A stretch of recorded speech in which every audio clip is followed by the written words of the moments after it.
Deux choses qui m'ont amené à faire de la photo. Un photographe qui m'a fortement inspiré toute ma jeunesse. J'avais 18 ans à l'époque et je commençais à ce moment-là. Et des études d'art dans une fac d'art plastique à la Sorbonne à Paris. Et donc je suis rentré dans la photographie par la porte de l'art photographique, qui à l'époque n'était pas ce qu'on en voit aujourd'hui, parce qu'à l'époque il n'y avait pas Internet, et que pour voir de la photo, il fallait voir des expos, rencontrer des gens et lire des livres. J'ai tellement vu d'expos en fait quand j'étais jeune et ouvert de bouquins, j'étais dans un rat de bibliothèque un peu. En fait maintenant je regarde très peu d'images et je trouve que la profusion d'images est telle que moi je ne peux pas me concentrer sur tout le flux que je vois toute la journée. Différents flux en fait, par exemple le flux de l'agence, par exemple le flux des photographes amateurs que j'emmène en voyage photo, par exemple le flux de mes images à moi. Enfin tous ces flux-là se mélangent, au bout d'un moment c'est beaucoup trop. Et du coup ce qui m'inspire le plus aujourd'hui c'est la musique. Pour un photographe, ça peut paraître bizarre, mais c'est ce qui me... Parce que c'est un espace qui me permet de m'échapper, de réfléchir sans mots, sans... s'évader un peu, quoi. Beaucoup même. Ouais, je suis un timide qui se soigne. Mais en fait, le truc, c'est faire de la photo et puis faire de la photo de voyage.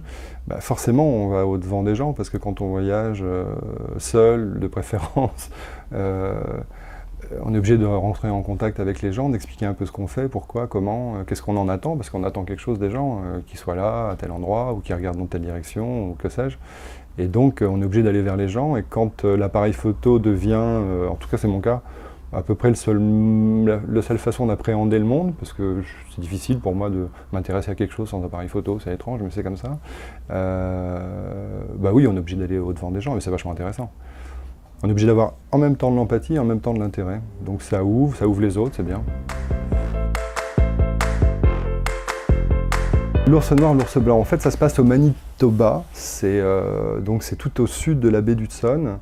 Et il n'y a rien évidemment, et j'ai été invité dans un lodge où des guides très spécialisés et très connaisseurs de la question emmènent des gens, et des photographes notamment, se promener dans la zone intertidale, donc de toundra, qu'on voit ces couleurs qu'on voit autour des ours, c'est l'automne. Et on suit un guide qui est animalier et qui sait s'occuper des réactions des ours, etc. Parce que bon, il faut voir qu'un ours polaire, je sais pas, ça fait 500-600 kg, ça court à 50 km/h, c'est juste un truc, il n'y a rien à faire, quoi. Donc le type contrôle la situation. Et on était à un moment dans le lodge, donc l'ours est de l'autre côté, l'ours blanc. Quand je dis de l'autre côté, il est derrière en fait une barrière, mais c'est une barrière de grillage minuscule avec des mailles comme ça. Enfin, s'il se met debout dessus, évidemment, il rentre dans le camp, donc c'est une sécurité toute relative.